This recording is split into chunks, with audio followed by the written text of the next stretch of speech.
Materi kita kali ini masih berkaitan dengan termokimia dan submaterinya adalah tentang entalpi pembentukan atau penentuan entalpi reaksi secara langsung. Nah, entalpi pembentukan kalau suatu reaksi dapat juga ditentukan dari data pembentukan zat bereaksi dan produknya, di mana nanti rumus umumnya adalah delta H reaksi atau perubahan entalpi reaksi sama dengan delta H produk dikurang dengan delta H reaktan. Namun ada satu catatan di sini, bahwasanya unsur-unsur itu mempunyai delta H-nya itu sama dengan 0. Untuk lebih memahami, ya baiklah, lebih ada baiknya kita langsung ke contoh soal ya. Contoh soal yang pertama, diketahui entalpi pembentukan H2O sama dengan negatif 285 kJ per mol, CO2 sama dengan negatif 393 kJ per mol, dan C2H2 sama dengan positif 277 kJ per mol. Jumlah kalor yang dibebaskan pada pembakaran 0,52 gram gas C2H2, di mana C2H2 ini MR-nya adalah 26.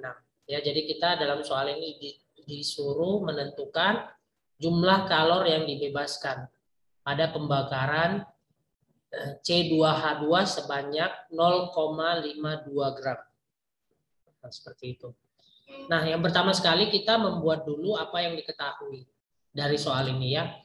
Di mana yang diketahui delta H pembentukan ya, entalpi pembentukan tadi H2O negatif 285 kJ per mol, CO2 negatif 393 kJ per mol, C2H2 positif 277 kJ per mol gitu ya.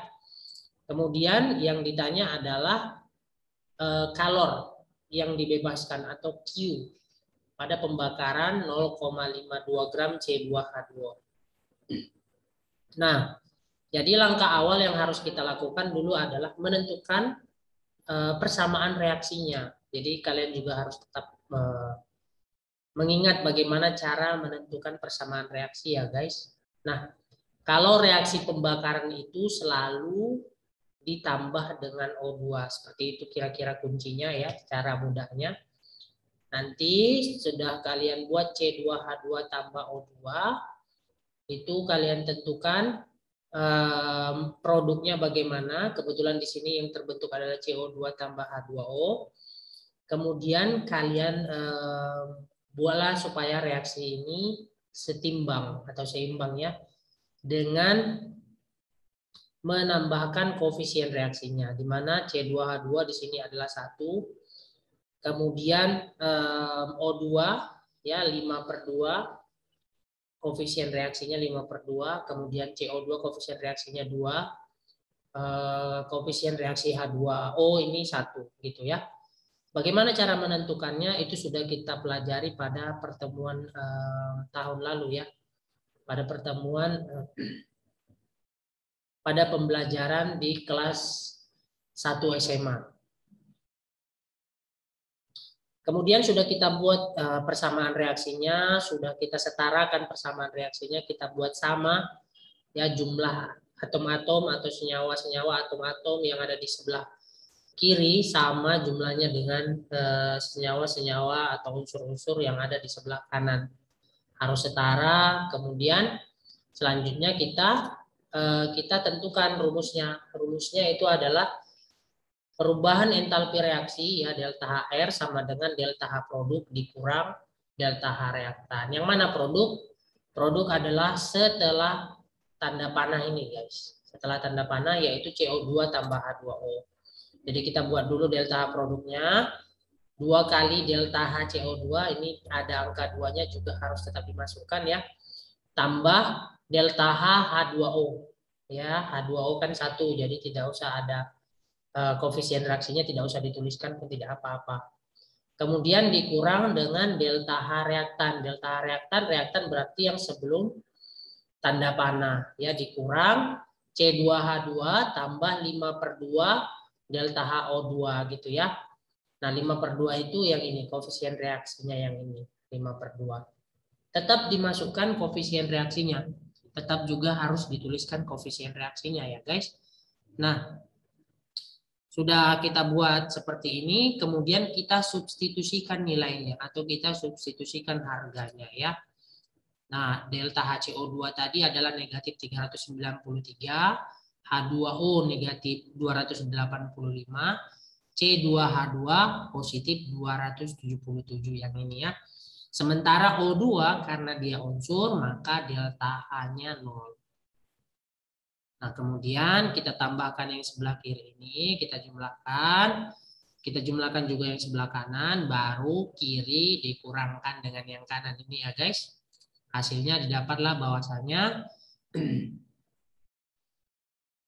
negatif 1348 kilojoule untuk 1 mol C2H2. Ya, pada pembakaran 1 mol C2H2 itu negatif 1348 kilojoule. Ingat ya, koefisiennya ini 1 ya. Itu juga menandakan bahwasanya cara mudahnya ya, bahwasanya C2H2 yang bereaksi di sini adalah 1 mol. Nah, kemudian karena yang diketahui itu adalah pembakaran C2H2 1 mol, kita kalau C2H2 0,52 gram itu berapa mol? Gitu. Kita cari dulu molnya. Molnya adalah rumusnya untuk mencari mol itu adalah gram per mr atau massa per mr, di mana masanya 0,52 gram, mr-nya adalah 26. Berarti si C2H2 0,52 gram itu adalah 0,02 mol gitu. Untuk 1 mol delta H reaksinya negatif 1348 kilojoule. Jadi kalau untuk 0,02 mol berapa kilojoule delta H reaksinya? Nah, rumusnya seperti ini. Delta H sama dengan Q per mol. Nah, gampang saja bagaimana cara memahami ini ya guys. Ingat saja kilojoule per mol itu adalah Q, kilojoule-nya per mol berarti mol. Ya, delta H sama dengan, ingat satuannya ya, kilojoule per mol. Nah, berarti kalau ditanya Q-nya maka rumusnya berubah menjadi Q sama dengan delta H kali mol. Delta H-nya adalah negatif 1348 ya. Sorry ya, 1348 kali 0,02. Jawabannya adalah negatif 26,96 kilojoule. Seperti itu jawabannya. Nah, kemudian kita masuk ke contoh nomor 2. Tentukan entalpi reaksi pembentukan etanol jika diketahui ya. Sama juga seperti yang tadi ya. Delta HC2H5OH-nya negatif 266 kilojoule. CO2-nya negatif 394 kilojoule. H2O negatif 286 kilojoule. Nah, kemudian kita jawab. Ya, pertama sekali yang harus kita tentukan adalah reaksi pembakaran etanolnya bagaimana. Sorry guys, ini sebenarnya pembakaran ya. Reaksi pembakaran etanolnya sebenarnya bagaimana. Jadi C2H5OH tambah O2 menjadi 2CO2 tambah 3H2O. Ingat ya, kalau reaksi pembakaran itu selalu ditambah O2. Jadi kemudian kita tentukan rumusnya, bahwasanya rumusnya adalah delta H produk dikurang delta H reaktan. Produknya mana? Produknya yang setelah tanda panah. Reaktannya berarti yang sebelum tanda panah. Kita masukkanlah CO2, koefisiennya 2 kali delta H CO2 tambah 3 kali delta H H2O, koefisiennya 3, makanya ada angka 3-nya di sini guys. Kemudian dikurang reaktan. Reaktannya delta H C2H5OH yang ini tambah delta H O2. Gitu ya, sama dia. Tuh. Nah, selanjutnya kita substitusikan nilainya atau kita substitusikan harganya ya. Kita masukkan harganya. Ingat ya, untuk O2 itu delta H-nya tetap 0 karena O2 adalah unsur. Maka didapatkanlah hasilnya negatif 1380 kilojoule. Nah, karena di sini tidak ada ditanya seperti soal yang pertama, ya berapakah misalnya tadi 0,52 gram C2H2 nggak ada seperti itu di sini, maka otomatis ini langsung merupakan jawaban final untuk soal ini. Itu. Kemudian contoh selanjutnya, ya reaksi 3 gram magnesium, AR sama dengan 24 untuk magnesium ya guys. Kemudian nitrogen, AR sama dengan 14 menghasilkan Mg3N2. Pada keadaan standar, proses tersebut melepaskan kalor sebanyak 28 kilojoule. Entalpi standar pembentukan Mg3N2 adalah, nah kita buat dulu yang diketahui dari soal. Ya, diketahui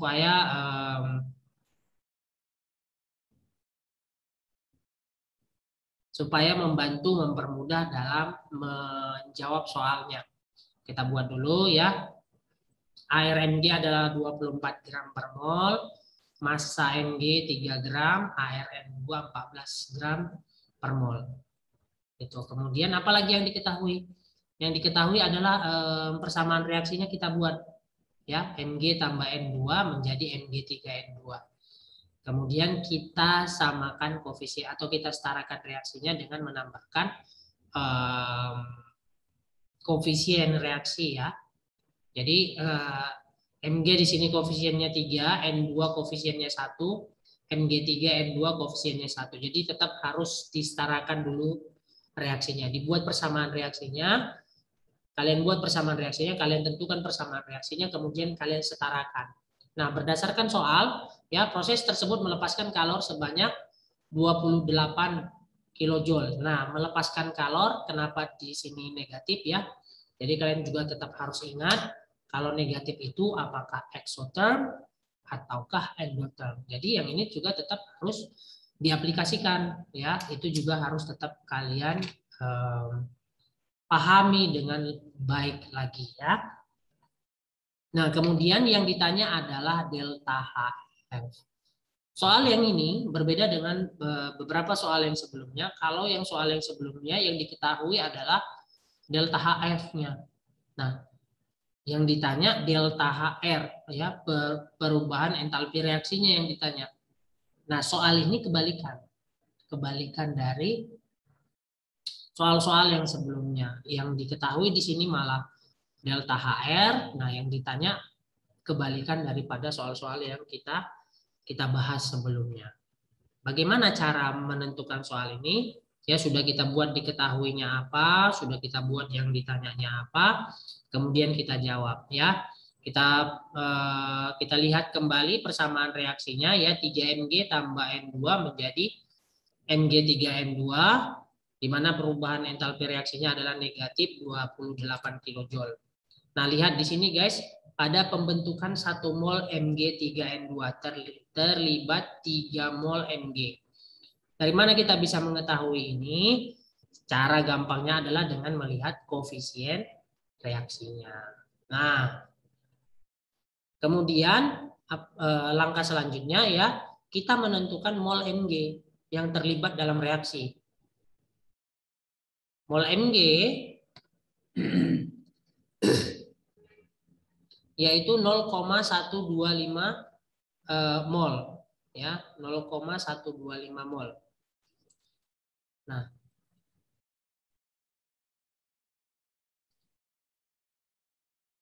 boleh kita menggunakan rumus berikut ya untuk menjawab soal ini, di mana adit per adik sama dengan odit per odik.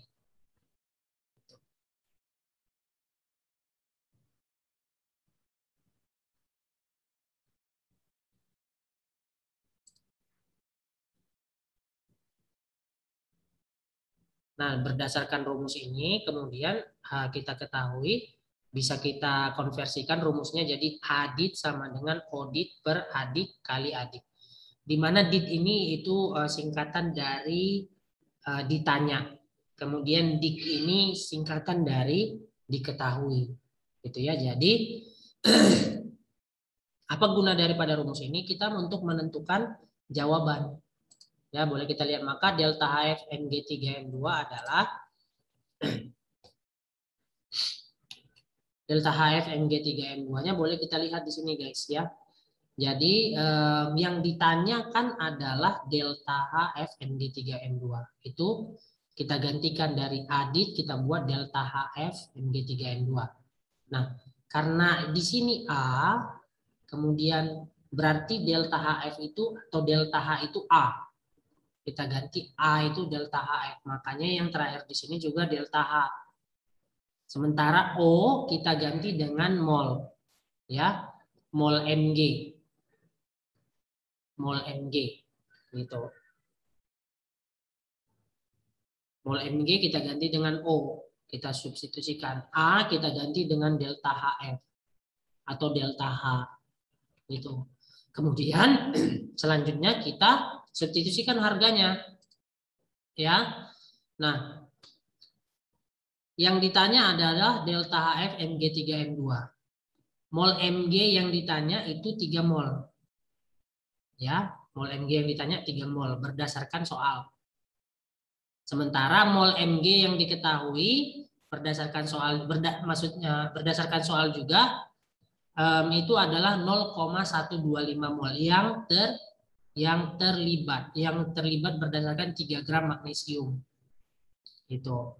Kemudian dikurang 28 kilojoule kali negatif 28 kilojoule. Kita hitung ya, maka didapatlah bahwasanya delta HF Mg3M2 sama dengan negatif 672 kilojoule.